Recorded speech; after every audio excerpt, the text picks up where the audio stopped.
So my wife and I read today in Judges chapter 18, which is the story of Micah. And oh, wow, is that story just chock full of wrongs.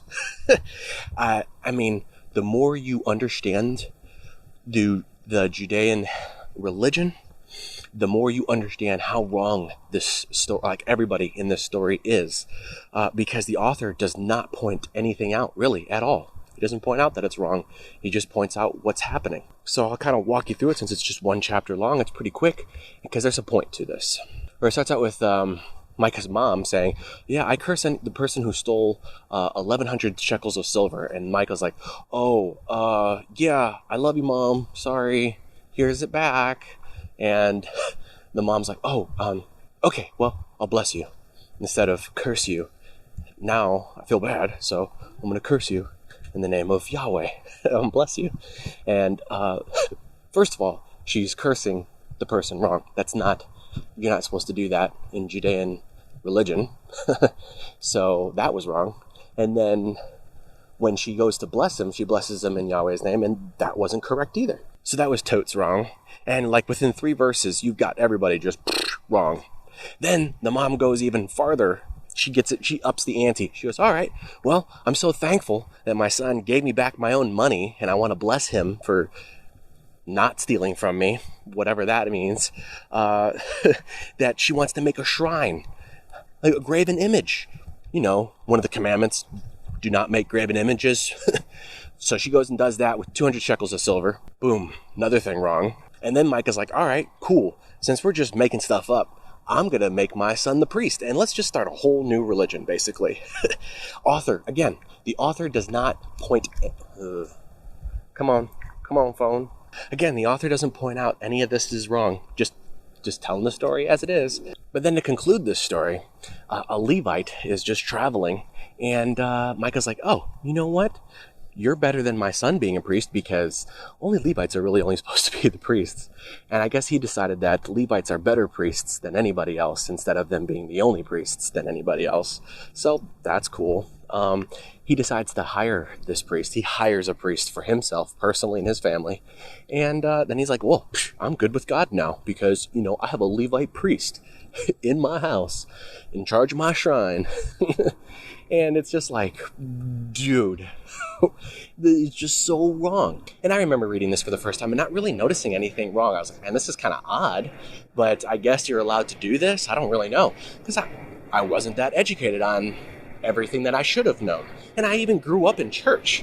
Now that I'm reading it again with newer eyes, I'm like, wow, Micah was just wrong. That whole family was just wrong. And again, the only commentary that the author gives, he goes, hey, everybody did what was right in their own eyes. So as you read all this stuff that's going wrong, this is what happens. And something that I realized as I reflected is, man, everybody was trying to feel comfortable with God. They want to feel right with God, but they don't really care to actually be right with God. And so they don't actually study or know their own religion. They just make up things as they go. They see what another religion does and they like that. And they do all these things and they just focus on feeling right with God. They don't actually focus on actually being right with God and, going to Him and finding out what it means and requires to be right with God. And that leads into idolatry because they put other things in front of being right with God, which means now they have idols. And in the one commentary that I read, he was just pointing out the things that people put before God is like family and entertainment. And I just realized, man, myself, have to fight idolatry all the time. Idolatry has so many roots in not understanding who God is or not knowing who God is. Especially for Christians, especially for people who claim to know who God is.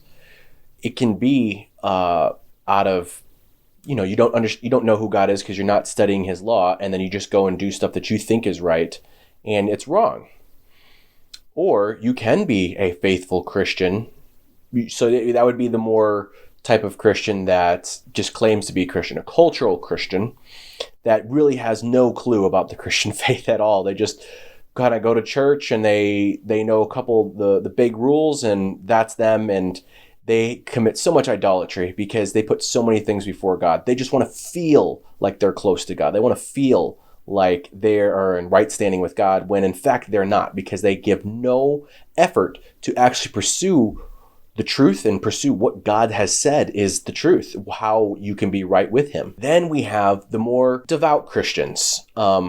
We all can fall and will fall victim to idolatry at times. And that comes from a more simple or subtle misunderstanding of God, when we put entertainment as an idol because we want to relax, we want to enjoy ourselves, we want to laugh in this difficult time.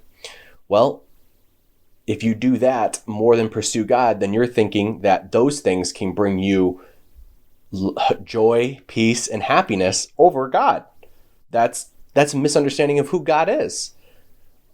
God is the provider of all those things. So but that goes into a more application, practical thing. I'm not going to go deep into that this time, but you're looking to something else other than God for those things. Now, I'll make it real quick, it's not to say that God won't guide you to other things, to find those things at times, but those are not the sources of those things. It's always God. As we commit that idolatry, that misunderstanding of God, I believe, grows and grows and grows. And it pushes a farther gap between us and God. And it's just bad for us. And then all of a sudden we start to just think or do really dumb stuff. Like in the story of Micah, we're just like, who in the world would do these things? Like, how do you not know that this is wrong? And finally, Christianity is a continuation of Judaism. Just to be clear on that. And a more specific thing, Judaism is what happened before Jesus, and now we have post-Jesus. And it's all one religion, but to kind of specify certain parts, I say Judaism because that's what the religion looked like before Jesus, as it was pointing toward Jesus. This is not that type of lesson. Thank you guys for paying attention. Talk to you soon. Bye.